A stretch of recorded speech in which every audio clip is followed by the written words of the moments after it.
Hi, everyone. Welcome to the She Loves Data webinar once again.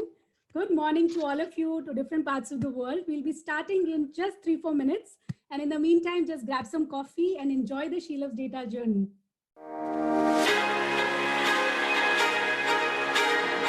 It all started with a question in the middle of 2016.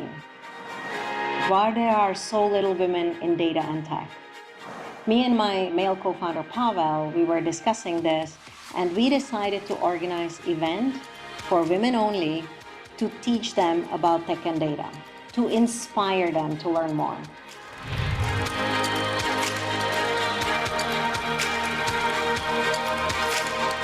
We had no idea how many women would register, but we were thinking it's going to be maybe 30 of them. We had 500 of them at the end, and we couldn't find a bigger room than 110 women, which we squeezed in there and started the session. We called it a Data Girls. When we came to Australia a few months later, our partners have already heard of this event, and they asked us, why don't you do it here? And we were quite surprised. Why would we do such an event in Australia? Isn't equality in tech already existing here? The question and then demand of those courses that we've set up showed us otherwise. It was very interesting that this movement was never actually planned as something from the beginning to start a global movement. But what we did, everywhere we went, we organized the event, and we found local volunteers who helped us to run it. In the beginning, the very first year, it was just me and Pavel organizing it together with our first help, Eva, who is now running the Sydney chapter. 4 years later, we do have close to 120 volunteers in 16 countries around the world, and we taught over 8,500 women about data and tech, but as well about some soft skills and about digital marketing. We do have plans to open in Middle East and North Africa in the next month. We are opening and planning chapter in India and other places. This movement would not exist without the incredible help of individuals, our volunteers, our instructors, people who helped us on our way, and our partners. So celebrating the 4 years now is a great moment for all of us who helped us to empower women around the world.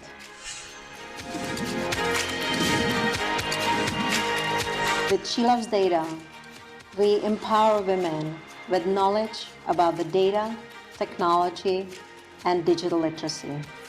Check us out and join us. We would love to see you in our online and hopefully soon offline events close to you.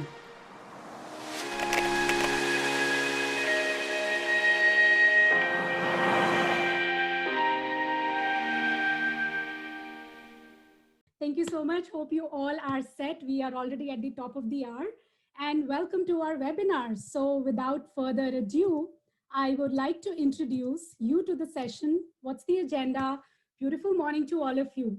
Having more female leaders is important because female leaders change the perceived conception about who can lead and what qualities are necessary to have in a leadership position.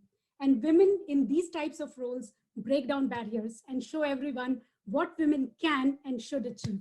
Welcome to the second career-focused global webinar this year, guys. This is in collaboration with Informatica. Thank you so much, Informatica, for the partnership. It's going to be a power-packed hour, so make sure you are seated comfortably with a drink. So let me just introduce myself. I am Richa Tibrewal, the Global Head of Operations and Singapore Chapter for She Loves Data. It's my pleasure to also introduce and thank you to the entire team of She Loves Data that has put together this event, starting with our beloved co-founder and the managing director, Jana, Marle, Zizkova, who you already know through the video, and Patricia Mullis, our global head of partnerships, and the women behind this event, guys. So thank you so much to both of you ladies. Apart from that, do you see all the social media banners, the beautiful graphics online? Thank you so much, Sheila, Effie, Susian, and all the facilitators in-house, Stuti, Ritika, and Wendy, to support the event. Let's give these ladies a huge thumbs up, guys. You can see in the emoji icons. And let's keep the event going and encouragement. So what is the mission of She Loves Data? You guys already know, right? But let me just reiterate for the new audience in the community. We are a non-profit organization. We were incepted in the year 2016 in October in Singapore. And what is the primary focus? You know, we want to inspire more and more women to be active contributors to data and technology. And we do this by organizing free events and webinars, just like we are doing today. The whole focus is upskilling, networking, tech skills, certifications, even hiring opportunities that we are doing this year. And finally, a lot of free mentorship to look out for today and thought leadership sessions like this one in the year 2021. And our message obviously resonates. We have 17 chapters in 16 countries. So, that says it all. Of course, last but not the least, let's quickly look at the agenda. So the agenda is we will do a quick introduction today. Then we have a power-packed 45 minutes of panel discussion. And then, of course, don't forget to keep posting your questions in the Q&A window so that our panelists will actually help you answer all the questions, how to become an amazing female leader. There is a chat window also in the bottom toolbar. So please make sure to utilize it for all the interactions. Keep talking to each other and let us know where are you joining from today. Please don't worry about the other housekeeping rules. I know you guys are amazing community, always respectful. You guys always enjoy and keep asking us all the questions. Without further ado, without Informatica, this event wouldn't have been possible. Thank you so much, Informatica, for collaborating with us. Guys, just to introduce a bit about Informatica, it's an industry-leading enterprise cloud data management software that empowers organizations to unleash the value of data. And they also strongly believe in nurturing and investing in the next generation of leaders in data and technology. It's a diverse organization. As we can already see, they have a strong team of female leaders at the exec level who contribute immensely to the company's success. And that's why we are here to actually hear them out and see our role models. It's great to partner with a company that actually shares the same passion as we do to empower more women in the space. So let's, guys, shower more applause and emote icons on the chat window. And without further ado, let me welcome, I'll not take too long, let me welcome Georgia McCafferty. She is the woman who is actually going to facilitate and moderate the session today. Georgia is an independent thought leadership consultant with more than 20 years of thought leadership, journalism, and communications experience. She was previously also the managing editor for thought leadership at the Economist Group in Singapore, as well as a digital producer at CNN International's Hong Kong Bureau. See how the power-packed introduction I have for the moderator today. So Georgia, thank you so much for joining us. And without further ado, I'll just pass the forum to you to introduce the panelists and kick off the session. Thank you so much, guys. Thanks, Richa. And welcome everybody to what I think is going to be a really interesting discussion today. So far I've seen we've got people joining from Hong Kong, from Singapore, from the Philippines, from Malaysia, from Australia, from New Zealand, from right across the region. So welcome everybody. I hope that you're very much going to enjoy our session today. How female leaders are shaping the data industry. The fact that we even have to have this panel today indicates that it's still a topic that very much needs to be discussed. And nothing can be better than learning from people who've actually cracked it. With only 26% of data professionals who are women, as She Loved Data showed at the beginning, I think it's really important to be able to learn from people who are living it every day. And we have an excellent panel for you here today. So without further ado, I would like to introduce our panelists for today. Carolyn Parry, who's a digital innovation leader at PwC in Singapore. Welcome, Carolyn. Thank you. We've got Tracy Quah, who's a Vice President for Marketing in Asia Pacific and Japan for PwC Singapore. Welcome, Tracy. Thank you. And of course, Jana Marle Zizkova. She's the co-founder and CEO of Meiro, and also the co-founder of She Loves Data, and the lady who we saw in that very inspiring video at the beginning. Welcome, Jana, and thanks for joining us. Great, so without further ado, I'm going to kick off with the first question. And I'm just, while you're answering these questions, it's so important for everybody to be able to get some real insight about how you got there. So please feel free to share your own stories and experiences here, because that's what we're really hoping to get out of today's session, I think. First of all, could you please share with us, just in 2 to 3 minutes each, what you do and the journey that you've taken to getting to where you are now as leaders in data? And I'm sure that journey is a bit longer than 2 to 3 minutes, but just some highlights would be excellent. And if I could please, if that's okay, I'm going to start with Tracy on this one. Thank you, Georgia. Greetings to all women leaders in tech. It's my honor to partner with She Loves Data and be on the panel with all the wonderful esteemed leaders today. Informatica, our AI-driven platform, spans on-prem, multi-cloud, big data everywhere to ensure data is trusted, secure, governed, accessible, timely, relevant, and actionable. And that's why we partner with She Loves Data, because we all care about data and we want to be wonderful leaders in tech. Myself, I cover marketing across Asia Pacific at Informatica. And over the last 2 decades, I've always been in the IT industry, largely from startups as well as MNC. And a bit of my journey that I would like to share, be very transparent. In the MNC today, in the tech industry, in many parts of the world, is still a largely male-dominated industry, especially the higher level you go. And working in MNC can be challenging to be heard and recognized. Managers play a pivotal role in helping us to be successful, or the other way around. Over the years, I've started comparing male and female leadership amongst my managers. I started to envision the leader that I want to be by pulling their best leadership styles together. And talking a bit about my own experience, I was given the opportunity to lead a team. My challenges stem from male team members who would constantly challenge me and doubt my abilities. I've also learned to work in leadership team with 90% who are males, and I'm the only odd one out. It's tough for women, Asian women, even tougher because of our cultural background to speak up and prove ourselves. One thing remark I'll make, ladies first does not apply in most instances in a corporate world. However, to end off, I would say confidence, use of domain knowledge, expertise are important skills. Be knowledgeable in your field and you will be well respected. And I just want to also bring in a term we've heard about, glass ceiling, which is the invisible barrier for women to advance up the ladder. The other term you may already have of it is called the glass cliff. It describes the idea when a company is in trouble, a woman leader is put in charge to save it. And this is where women in senior position have a chance to prove themselves when they're handed something that's already broken, or chances of failure are high. And we'll share more later, but we have seen in the COVID world, comparing male and female leaders who actually fared better. Back to you, Georgia. Thank you. Thank you. Carolyn, I'd love to hear some of the challenges that you've overcome on your journey. Yeah, sure. If I can just share my career story a little bit. I had a Bachelor of Commerce, so I didn't start off with an IT background. And when I came out, the Bachelor was the height of Asian financial crisis. At a point in time, I was still studying in Australia and wanting to come back to Singapore. And unfortunately, the job market was really challenging for young graduates like myself at the point in time. I then proceeded to continue and do my Masters of E-commerce because at the point in time, I was very, very interested to see where the internet was heading. This is, during the .com era.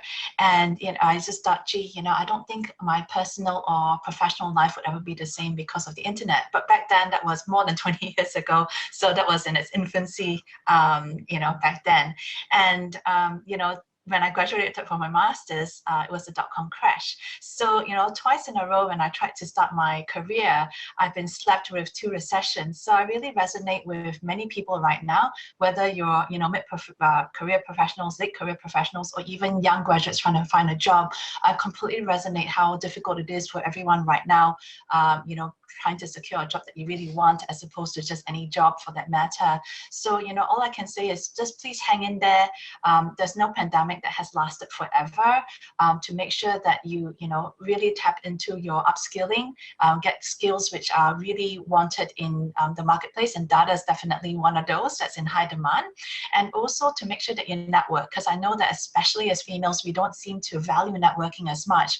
But in reality, you know, especially in a market like Asia Pacific, sometimes it's not always the best CV. Sometimes it's about relationships, who you know, and also it's about thinking through about what your branding is as a professional. So even if you're unemployed, being able to use something like LinkedIn for your professional branding is really good.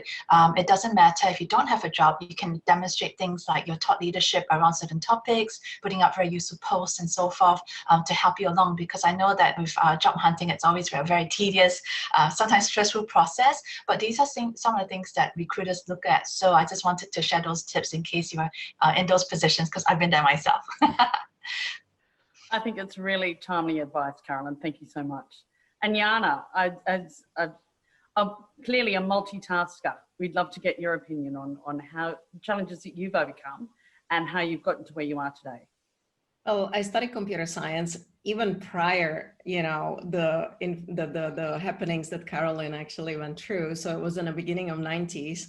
And so it was a prior internet, and my whole career was completely accidental. I never planned that. I never planned to be where I am today. So I just want to tell you, if you are listening and you're wondering what to do, it's okay not to know, because the opportunities are coming along the way, and that's completely fine. And I embarked on a career which was marketing in the tech companies. So I took like the easier way to kind of enter.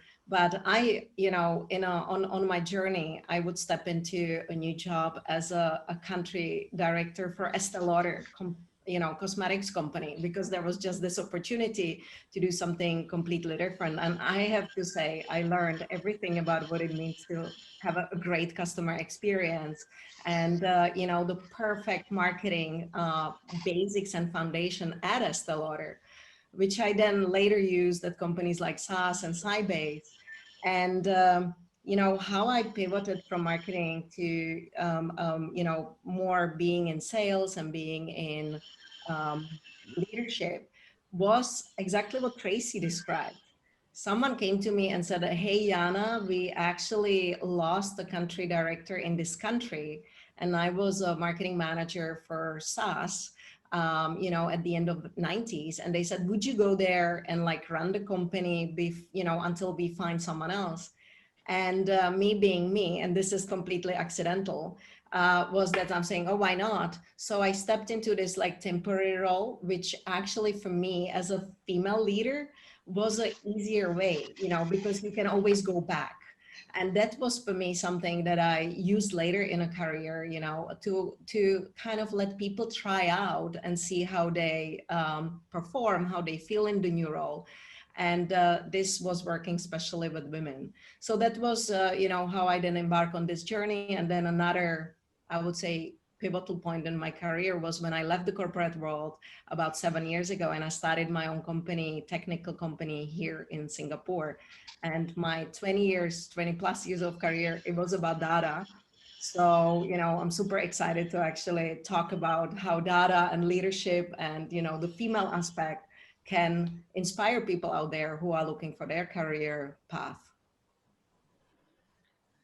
Thank you so much. I think we got some really good insights just from that short session.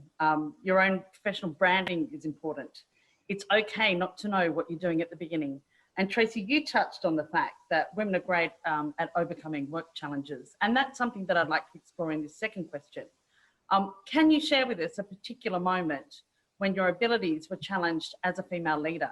And Carolyn, if I could start with you, please, with your experience there, has there been, you know, any way that you've been challenged as a female leader that you think really stands out as a lesson that people can learn from? Yeah, sure. I think one of the examples when I think about it, when I actually felt that I started to believe in myself a lot more, because I think a lot of females have imposter syndrome, and so did I, there's one instance where one of my bosses couldn't attend a public speaking session and had asked me to quickly fill in the spot. And those were sitting on a panel where we had, the CTO of probably one of the largest tech firms there. We had a futurist there. We had an AI expert there. And then there was me. So, I was just pretty much shown into the deep end. It was a great opportunity. And sometimes when you feel that, we're not quite ready, or you wonder whether you should step up, I think sometimes the opportunities are there for you to step up and showcase yourself. Of course, I didn't have those thoughts when I was walking into that session. But what happened after the session had really was quite striking, I guess very memorable for me, because I had one of the managing editors of a global magazine come up to me and say, hey, I thought you were the best speaker of the four, which kind of surprised me. And she said, is it okay if we could feature you? And I just thought, wow, like, how did this even happen? But then it kind of taught me that actually maybe my thoughts, my opinions, maybe it does matter, and that, people want to hear. And I think that's where it kind of really built on, my, I guess, bank of, when I think about a bank of my own self-esteem, as well as believing in myself, it slowly started to build up over time. And, I love panels like this because it forces you to really share stories, and also ones where we talk about real personal challenges and things like that. And I would have to say, especially with someone of my heritage in Asia, we are not often encouraged to speak up. We are not, we go through several years of schooling where it's a one-stop shop. The teacher just talks, it's a one-way flow of traffic, and you don't challenge things, you're not encouraged to share your opinion, you just keep quiet. So because I had that kind of upbringing, which is quite similar to a lot of other Asians in this region, we never had that confidence to speak up. And I think that, if I'm not mistaken, the second scariest thing in the world for people is actually public speaking. So whether it's on stage, whether it's webinar, if the opportunity comes up, please step up. It doesn't have to be about public speaking, and it could be about job or other, scenarios as well, where I think that sometimes those opportunities come around because the universe is tapping you on the shoulder to say, hey, look, why not? And we can always think about lots of reasons why not, but sometimes we just need to say yes. And even if it's a little bit scary, just do it. I think it's excellent advice, and obviously it served you well. As you were voted Business Role Model of the Year for 2020, and also Woman of the Year at the Women in IT Awards in 2019. So congratulations, Carolyn. It's great to hear those stories. Jana, what about your experience? Have you had one particular challenge that you really fought to overcome as a female leader? Well, I had many, I have to say. Like, as I mentioned, just like going from cosmetics company to tech was horrible. Because I remember, similar to you, Carolyn, I think, no matter where we are from or where this is happening, this was in Europe, I remember stepping into the room of 20 guys in their kind of mid-age, those guys. And I was stepping in and they were kind of looking at me, is she bringing coffee, or, what is this? And so in Europe, and this is so similar. So being blonde me is equal to being dumb. And so I walk in young, blonde, unknown, into middle of, this kind of big tech discussion about the security. And these guys were like, yeah, what is she doing here? And I had to prove myself, not 100% times, but 300, 1,000 times, that I'm the right person to actually join the discussion. And I remember those kind of guys, they were calling me, oh, this is the girl who's selling lipsticks. And they were really mean. And so I had to work super hard to actually prove them that, I am the right person for this position. And this kind of really made a huge influence on me and my insecurities in the career. Because the second very important, I would say, moment in my career was that I was called to negotiate a large dispute with a client. and I was dealing with the CFO. We had lawyers on both sides, and I was not in a beginning of this dispute. I just joined on a new position, and they said, hey, by the way, this is here for you to deal with and solve it. And I remember I was terrified every time I had a meeting, you know, it was every week. I walked to this room, there was this huge, tall CFO who kind of said like, so what are you bringing me? And then he was as well, not easy.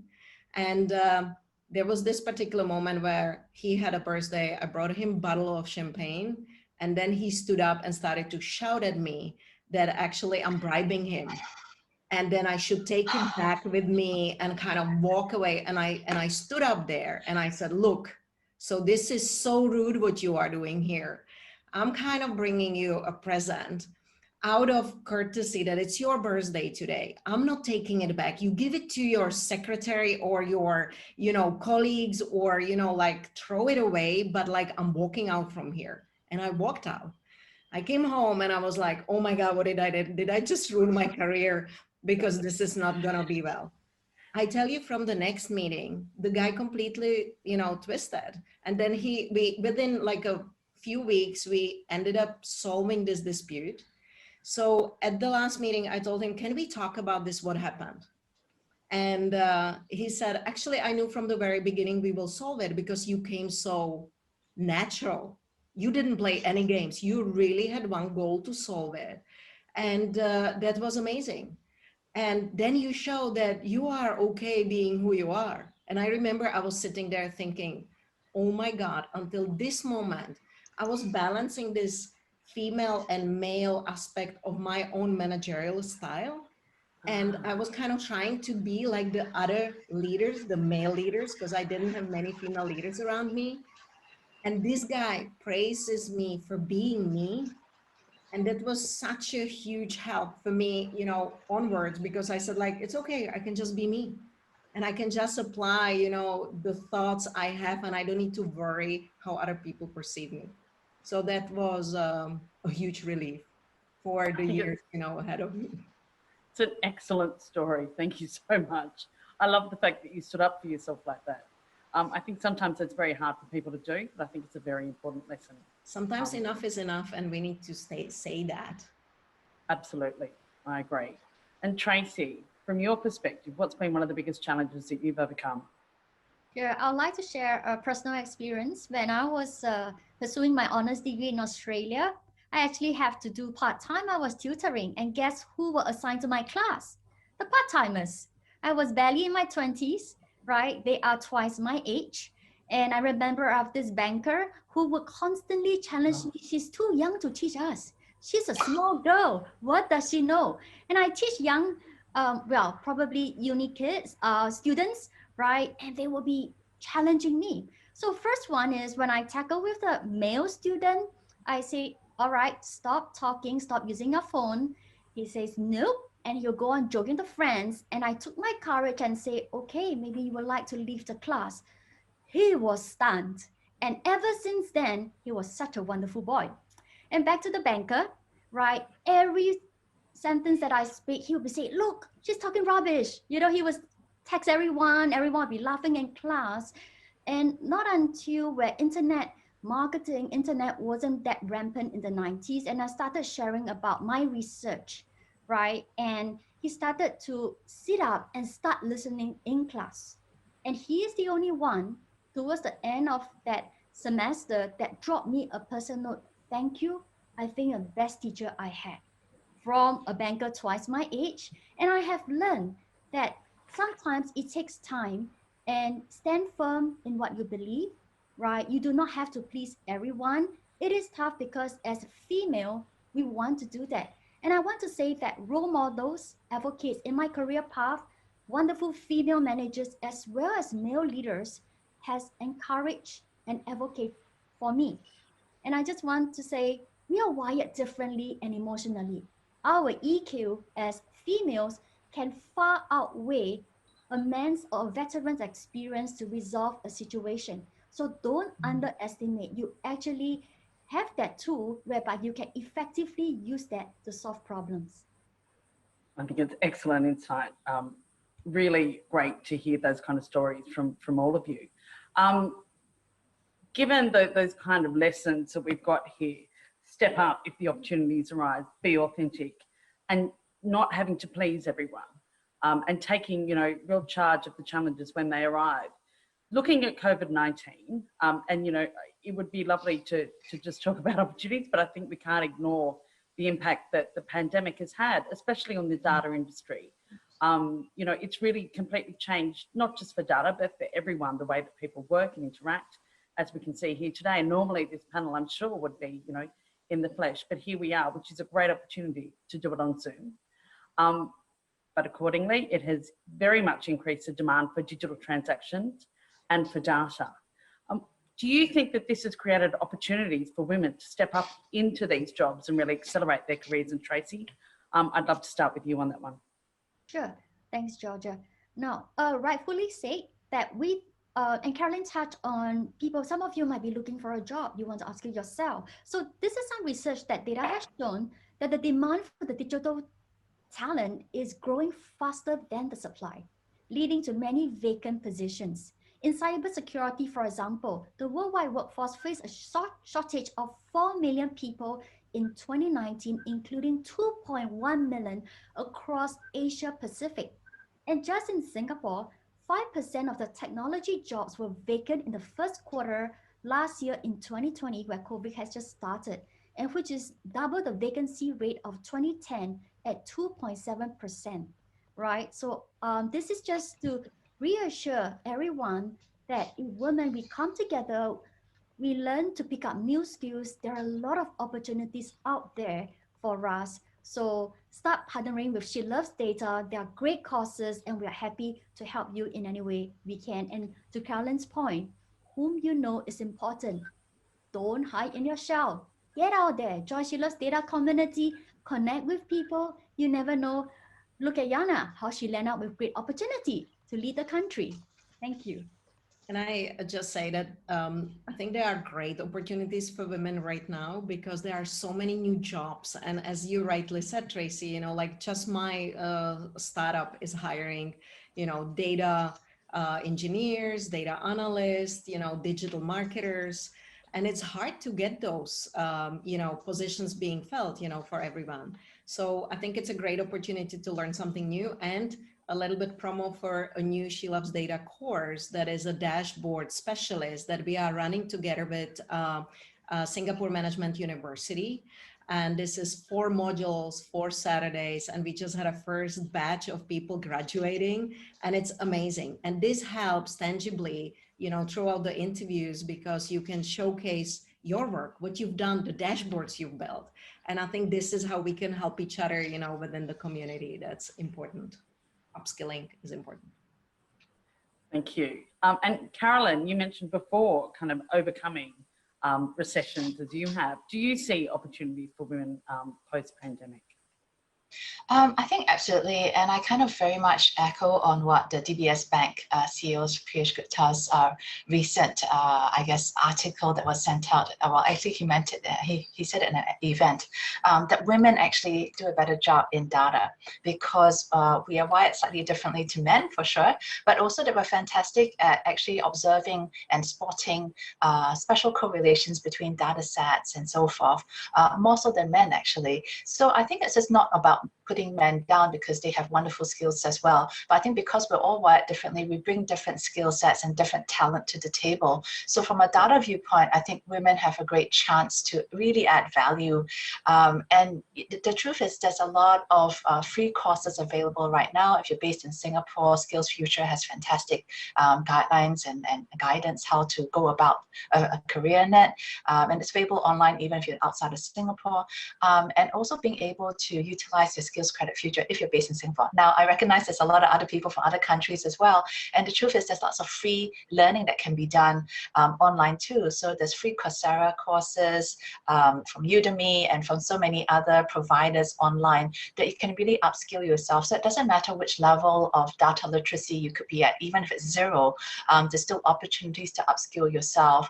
And I think that as women, sometimes we play the safe game whereby we want to stick to what we're used to and to showcase on what we're talented in already. But I think in this era, we can't really rest on our laurels. We cannot say that my skill set currently will be just as valued in 5, 10, 20 years time. It always has to evolve, no matter which industry you're in. It doesn't matter whether you're a medical professional, whether you're in oil and gas, whether you're in whichever sector that you might be in. All these industries are always impacted by technologies. Things will always evolve. And if you're really interested to be top talent, good talent that people are looking for in this market, to never rest on your laurels and find ways to really learn as you go. If you're really interested to learn more, but then kind of feel very overwhelmed with, oh, if I try to Google on something, there's just too much and I can't verify the quality of what I'm reading, then, being able to follow certain top leaders on LinkedIn is very helpful.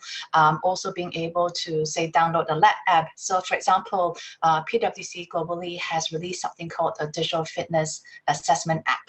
And it's actually a free app for everyone to download, quality curated information on all things digital for free. You can do online learning on the go on every possible digital domain. So that's something that's free for everyone to use. But there's lots of available info online. It's just a matter of whether you want to carve out time in your everyday life to actually upskill and look after your career. I know that as a working mother with 2 young kids, it's really, really challenging to fit in everything. There's never enough hours in a day, but the truth is we are all responsible for our careers. We're all responsible about making sure that we have the right skills to take us forward. And it's really about not having, an extra 3 hours a day, which is quite tough for most people to carve out. And so what I do is that I spend 20 minutes before I start my workday reading and learning something new. During their lunch break, sometimes I try to do that as well. And once my husband and children are asleep, I have a little bit of quiet time to also upskill myself by reading and learning. So there you go. Suddenly you have 1 hour of new information every day that you can put into your schedule. So I think that's something that we all should have, I guess, a commitment to lifelong learning. I think it's a great way of approaching that. I really love that advice. Looking at sort of upskilling and being able to evolve. During COVID, the EIU recently conducted a survey of Asia Pacific CEOs, and 55% of those surveys said that COVID had forced them to change their leadership styles. 76% said that it had forced them to change the way they communicate with staff, and 80% said it had changed the speed at which they make decisions, i.e. they've had to make decisions much faster. How do you think COVID has impacted you personally and the way that you've had to lead during this crisis? Carolyn, I'd love to start with you on this one, please, given that you were talking about this evolution. Yeah, thank you. The truth is, as much as I really dislike that there is a pandemic and really negatively disrupting almost everybody in some way or another, if there's one thing good I really like about the pandemic is that it has proven to all employers, or at least most employers, that employees can be trusted working from home. I think in the past, there's always the distrust, oh, I can't see them, I can't control them, I don't know what they're doing. And I think that this pandemic has really pushed, employers to really look at things really differently. And why I actually really like it is because there are underrepresented communities out there in the world where in the past, they were not physically able to come into the office. Sometimes it's due to physical disabilities, other times because they work in very remote, they live in very remote locations. So on that basis, they may have been excluded from what they would have preferred to be their ideal employers or people they really want to work for those physical location reasons. So in that respect, I'd say that there has been something good coming out of COVID on that. However, also as a leader, I think I just never really see myself as a leader, but I think just as a normal professional, it's really about having compassion for those around you. I was heading up the APAC digital upskilling for 84,000 employees in this region, but I was very mindful that when I speak to certain employees and team members and peers in developing countries, for example, that to be very mindful about what digital inclusion really is, because not everyone has decent Wi-Fi working from home. Okay, not everyone has a speed that we would like to think that is available, and hence I was never pushy about people turning on their videos for that reason, especially if I knew that they came from locations where Wi-Fi is very poor, or sometimes that they may have very humble households. That I never pushed them to turn on the videos for that very reason, because there's usually a rationale on their part as to why they might be shying away from that. So I think us as IT professionals really need to think about what are we doing to make this world a fairer, more inclusive world as far as digital inclusion is concerned, because the last thing I really want to see is that the advancements of technology is only for advanced countries that can afford it. And in reality, if we really want to evolve as a human race, that we need to really be mindful about what are we doing to help those around us, not just the ones who are privileged. I agree. I think that's a great message. Tracy, have you made any personal changes in your leadership style as a result of COVID-19?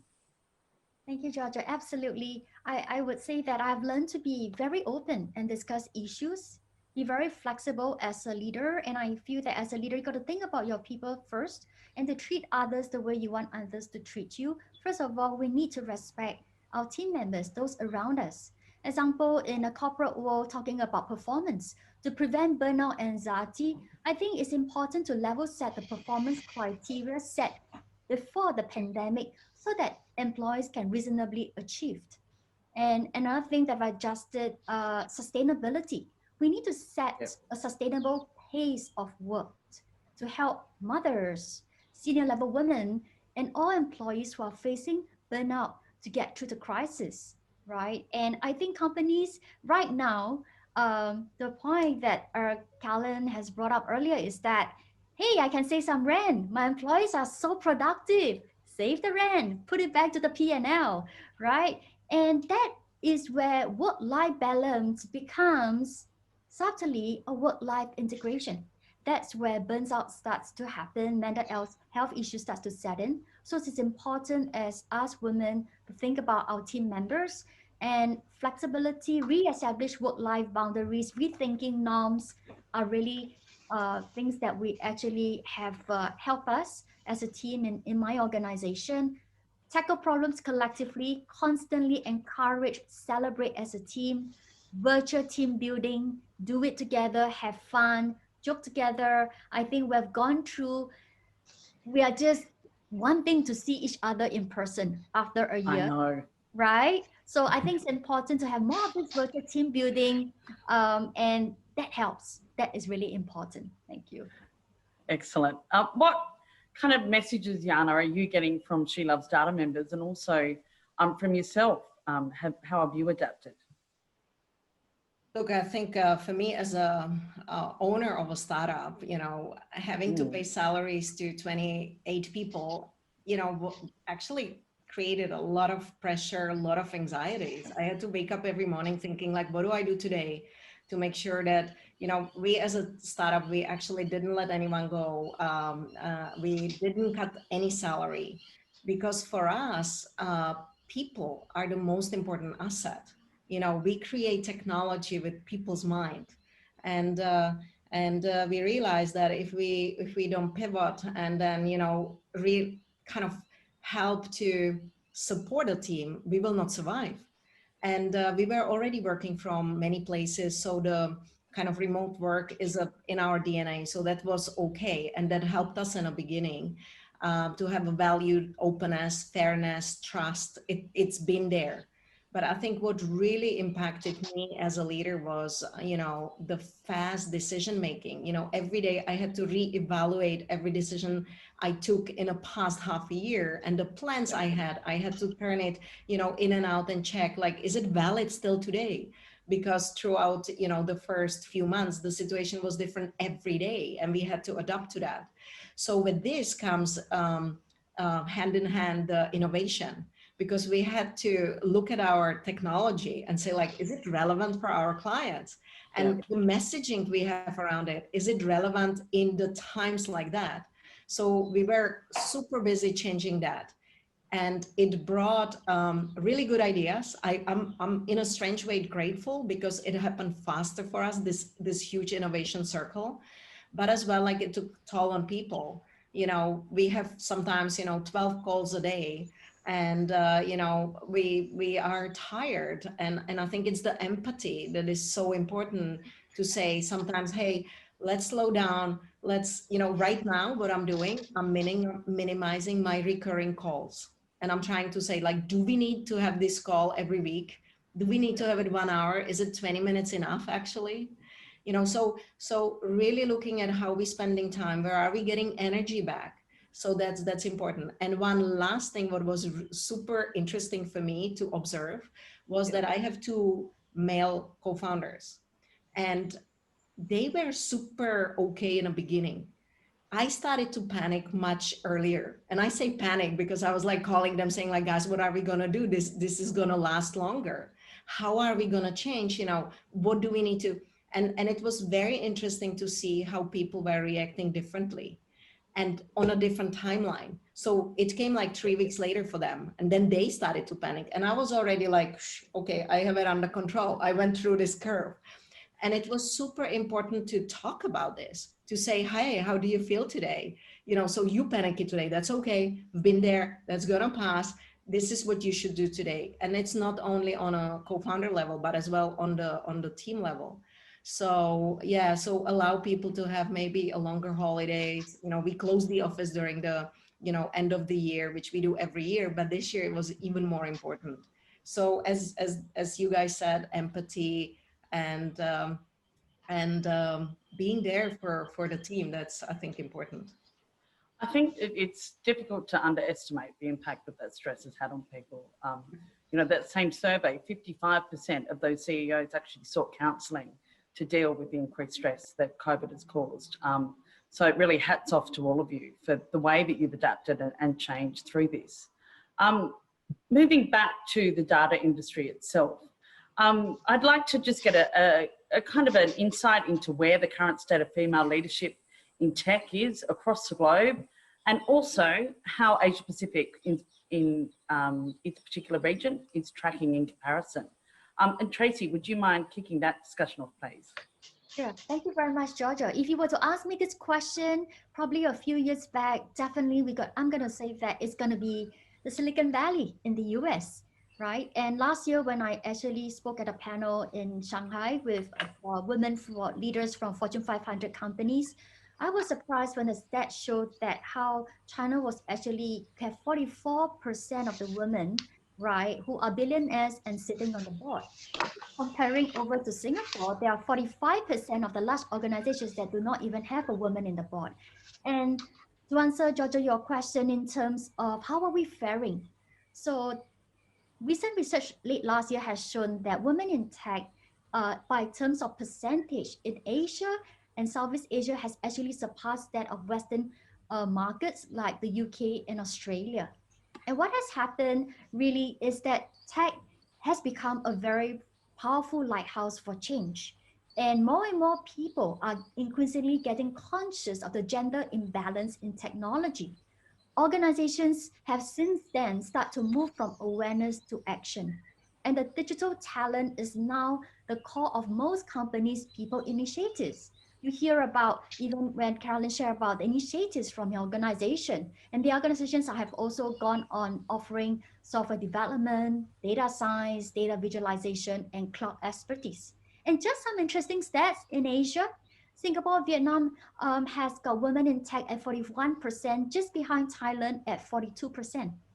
Philippines have the highest number of women tech graduates at 48%, almost half, right, in Southeast Asia. Indonesia, on the other hand, has the lowest women in tech at 22%. An interesting fact is that only 1/3 of the workforce in Indonesia across industries, not just tech, are women. So these are very interesting stats to show that Asia, we have caught up, right? And we caught up, but is it enough, right? And again, from what I've just cited on research has shown, on the digital vacuum on talents is much needed. So ladies, if you're thinking about changing your industry, stepping into tech, right, it's really time to upskill yourself. There are lots of opportunities out there because thanks to COVID, we have pivoted and evolved like we never did. It is truly a digital world today. Tracy, we've just had someone ask about the source of the data. Where are those statistics from? Because it's really interesting. Sure. The stats comes from a BCG study, McKinsey, as well as Harvard Business Review, and we'll be happy to share this research articles with all the participants today. Yeah, that'd be great. Thank you so much. I think that'll be really helpful. Carolyn, from your perspective, how do you see the industry tracking in terms of female leadership globally, but also in Asia Pac. I thought that Indonesian statistic in particular was really insightful, and anyone in Indonesia, I'd encourage you to start encouraging women below you to get involved. Yeah, I think that there's actually still a lot of work to do. You know, I think that Tracy shared lots of statistics to show that there is still so much more work to do. I think a lot of it really depends on your culture, your family circumstances, but also your ability to fight your fight for yourself. And when I say fight, I do mean gracefully. I think at the end of the day, it's really about knowing that you as an individual really matter. And it's really about what is your passion and your purpose. And from there, being able to shape your career accordingly. I think that all of us should surround ourselves with multiple mentors to help us along the way. Because I think without that, you know, sometimes that journey is a little bit harder. And it's always nice to have guidance along the way as you go, maybe about encouragement, whether it's about career advice and so forth. I think the industry in general, especially in the tech space, I have seen, at least in my humble observation, that there's a ton of talent of women just below the C-suite. And, you know, it's just really challenging to actually break that into that C-suite and beyond into the boards and so forth. So I think it's also really about thinking about what are you actually really, regardless of where you are in your career, what are you actually really doing to help plant those seeds around your decision makers to help you achieve what you want. Sometimes they don't actually know what you want, and it's really difficult to expect others to kind of, you know, think what's going on in your head. So being able to articulate and share what your aspirations are, what you think you'd like to achieve, how you think you can get there and so forth, you know, with key decision makers and people who can sponsor you or support you is really important. That way, at least you're planting a seed in their head to show what your aspirations are, what you're doing to work towards that, and also for them to have that mental note. So when it comes to promotion, when there's new jobs available and so on, that they have you in mind. But if you're just keeping quiet and hoping somehow that your hard work will just somehow be noticed and they can join all the dots, that's going to be quite challenging. So I think you also have to play a part in trying to make that happen for yourself. But definitely, I think the industry has a lot more to go. And I think that, you know, making sure that you have the right mentors, the right network, the right, I guess, sponsors to support you along the way is really important, because I think sometimes just trying to do everything on your own is, you know, quite challenging. We're really running out of time here, and it'd be great to be able to take some questions because we've got quite a few at the bottom. Very quickly, can I ask each of you, starting with Jana, to just in a few words or phrases sum up the key leadership advice that you'd like to give young women who are really aspiring to a good career in data and technology? I think it's about being courageous and lift up your hand in situations where maybe other people are not doing that, because those new opportunities, and embark into new opportunities that are out there, because often it leads to other opportunities. So, you know, if you are thinking how to progress your career and there is something new, like for me going and being this like temporary country manager, it was a fantastic step into that. And soon, you know, it was followed by a real country manager position. So be courageous, be curious, you know, upskill yourself. So in the areas that are important, you know, in your career, because now evolution of technology, you know, the digital world is changing so much. And, you know, now we are talking about data. Use data for your decisions, because without data, you are a person with an opinion, and data helps you to support your decision making, you know, when you are in a large group or just for yourself. Last but not least, remember that your differences are actually your uniquenesses. Don't worry about that you are different, because in today's world, we need the diversity, you know, not only in tech, but in every industry on all positions. So, you know, turn the way you think about yourself and define, hey, this is different than the average, or than, you know, my industry. How do I play with those uniquenesses to turn it into advantages? I love that. Be courageous, be curious, be informed, and be authentic. Excellent. Carolyn, from your perspective, how do you sum up your leadership advice to women looking to break into the industry? I think about what brings you happiness and is aligned with your passion. Think about what is your natural qualities that you bring to the table in terms of your natural skill sets. And then also think about, well, what sort of purpose do you want to have? Because I think we spend so many hours in the day at work. So let's think about what sort of legacy you want to leave behind, for yourself as a professional woman, as a mother, or, just an everyday person. Well, what legacy do you want to leave behind? Because we're going to spend, easily 80, 90 years in this world, right? And actually really thinking through, well, based on my passion and my purpose and the legacy I want to leave behind, these are the things I really, really want to do. And then really following, thought leaders in this space, thinking through what are they doing? What are the things that I think resonates with me? How do I think I could add value? And then thinking through, well, how can I then amplify this through maybe your networks and so forth?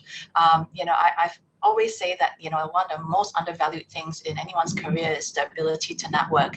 And you might say to me, well, how would I do that given COVID-19? You can still do it. Why can't you network with all the other women who are attending this session on LinkedIn, for example? Why can't you ask them out for coffee, even if it's a virtual coffee? And being able to, I guess, share your thoughts, your perspectives, and learn from people is really important. I mentioned earlier about branding, your own personal brand. And it's not about being this crazy person and doing lots of crazy rah-rah things. It's not about that. It's being authentic, but being also very thoughtful in what you do.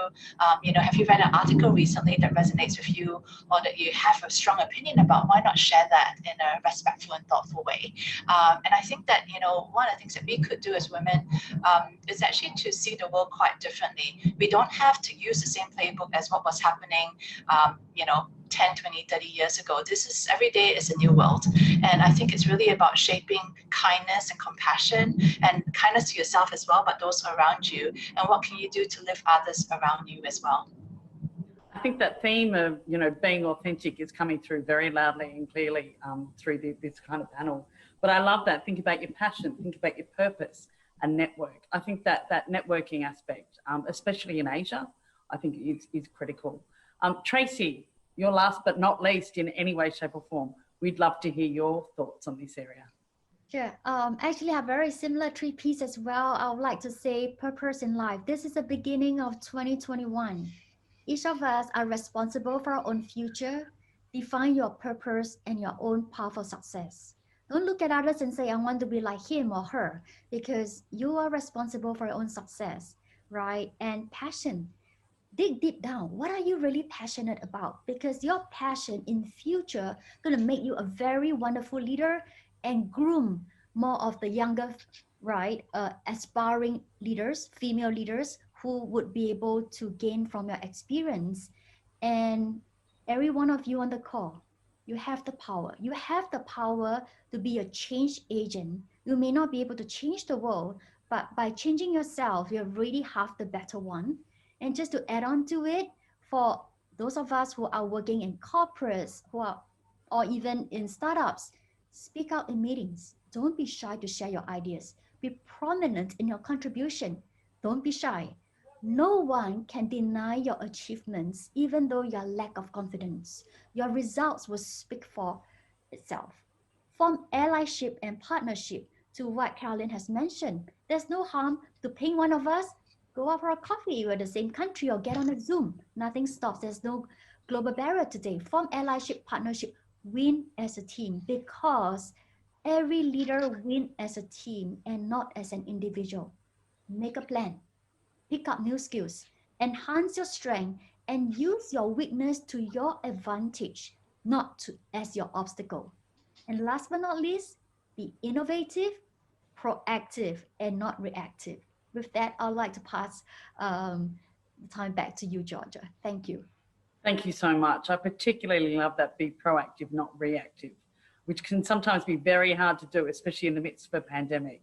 But hopefully, I think those alliances and that ability to speak out that you mentioned are really important there too.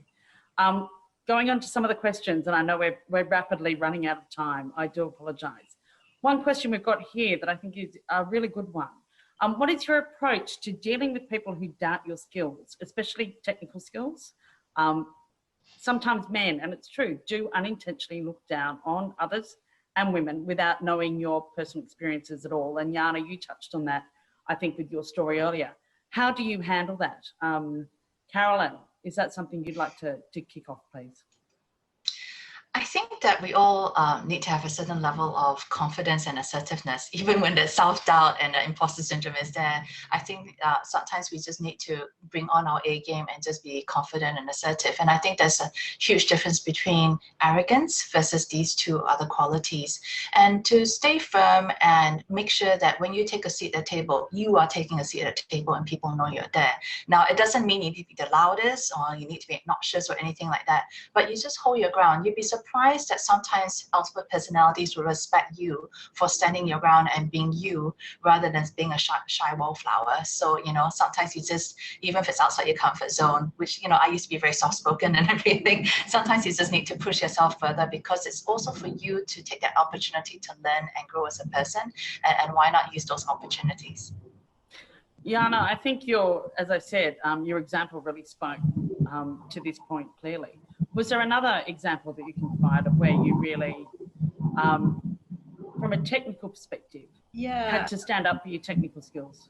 Yeah, and not only technical, actually any skills. I actually left a company after 9 months being there because my manager didn't treat not only me, but us as a group well. And I was in a situation that we were sitting in a meetings and we were scolded like school kids and we were all adults. And I left this company because I realized that this is not a culture I want to participate in. This is not a culture that will let me grow as a professional or as a person.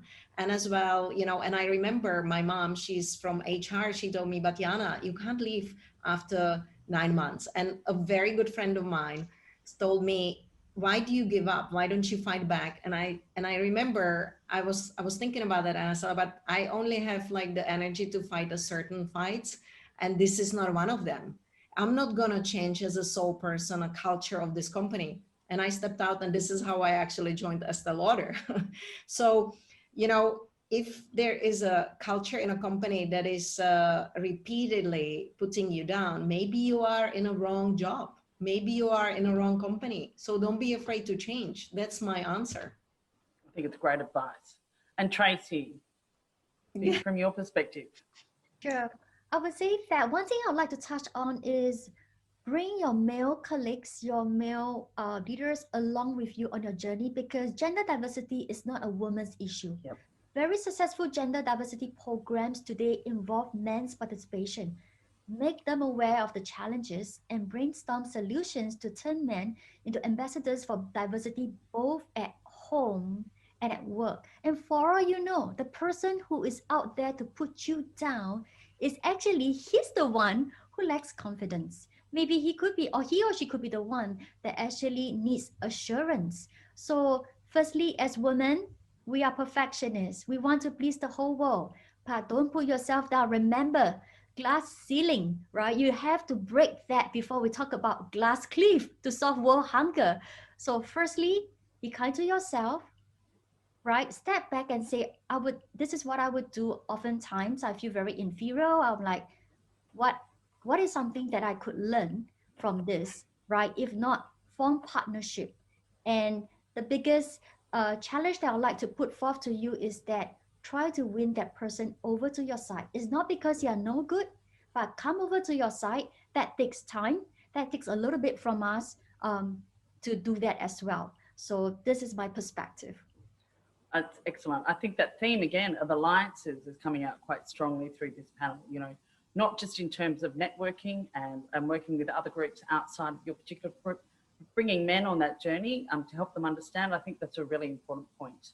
I could actually sit here and talk all day to you ladies, but unfortunately we are running out of time. It's now 2:31. I would like to thank you all, Carolyn, Jana and Tracy, for your absolutely fabulous insights there. I myself have learnt a lot today.